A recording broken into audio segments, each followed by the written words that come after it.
10টা Honda 20টা গুন্ডার vote এ দেশে আর হবে না। 71 সালের ক্ষমা আপনাদেরকে জাতি কোনোদিনও করতে পারে না। অনেক যুদ্ধ করেছেন। 71 সালে যদি এই পাশেই আমি ইকবাল হলের ছাত্র ছিলাম, সেদিন যার কণ্ঠে যুদ্ধের ঘোষণা শুনেছি,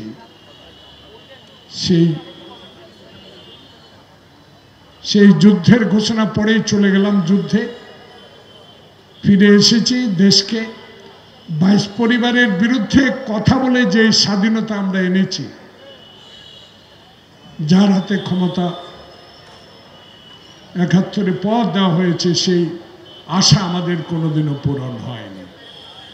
তাই তো আজকে ফ্যাসিস্ট বিদায় হয়েছে,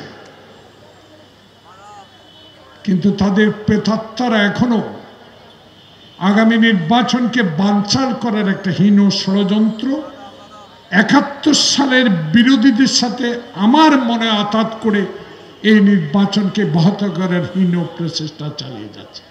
যারা আমার স্বাধীনতা বিশ্বাস করে নাই, যারা আমার মায়ের বুক থেকে সন্তানকে রাজাকার আল বদররা ছিনিয়ে নিয়ে হত্যা করেছে, তারা যদি আবার নতুন করে বাংলাদেশ প্রেমী হন, আমি কোনোদিনও তাদেরকে গ্রহণ করতে চাই না। আমার সামনে অনেক যোদ্ধা ভাইরা বসে আছেন, এখনো আপনাদের শক্তি আল্লাহর রহমতে অনেক আছে। যান পাড়া মহল্লায়, যারা এখন 71-এ ক্ষমার কথা বলে মন্দিরে মসজিদে গিয়ে বেহেশতের টিকিটে বিক্রি করে বাংলাদেশে আগামী নির্বাচনে জয়লাভ করতে চায়, তাদের উদ্দেশ্যে প্রজন্মের ভাইরা একটা কথাই বলে দিবেন স্পষ্টভাবে, 71 সালের ক্ষমা আপনাদেরকে জাতি কোনোদিনও করতে পারে না। কারণ এই 71 সালে যারা বিরোধিতা করে বাংলাদেশের যোদ্ধাদেরকে হত্যা করেছে, তাদেরকে আমরা ক্ষমা করতে পারি? তাই আজকে এই নির্বাচনকে সামনে রেখে আমি শুধু এইটুকু বলতে চাই, আসুন জনপ্রিয়তা যাচাই করুন। এইসব পিআর, এইসব গণভোটের বিরোধিতা করেছেন, সব মশার বিরুদ্ধে সুরক্ষা দিতে এলো বসুন্ধরা এক্সট্রিম অ্যারোসল, মশার বিরুদ্ধে এক্সট্রিম সুরক্ষা।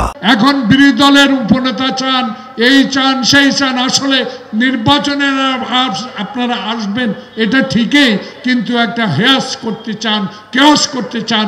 এইটা না করে আগামীতে এই সরকারের অধীনে একটি সুষ্ঠু নির্বাচন করে আমার নেতা তারেক রহমান যেটা বলেছে, মরা মানুষের, মৃত মানুষের ভোট এই দেশে আর হবে না। 10টা হুন্ডা 20টা গুন্ডার ভোট এ দেশে আর হবে না। তাই নেতার কথা, তারেক রহমানের কথাই আমরা ভেবে আগামীতে যেই মনোনয়ন আমাদের দল দেবে সেই প্রার্থীদের পক্ষে চলুন।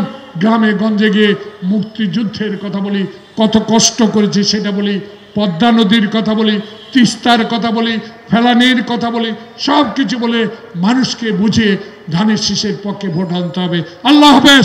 বাংলাদেশ জিন্দাবাদ।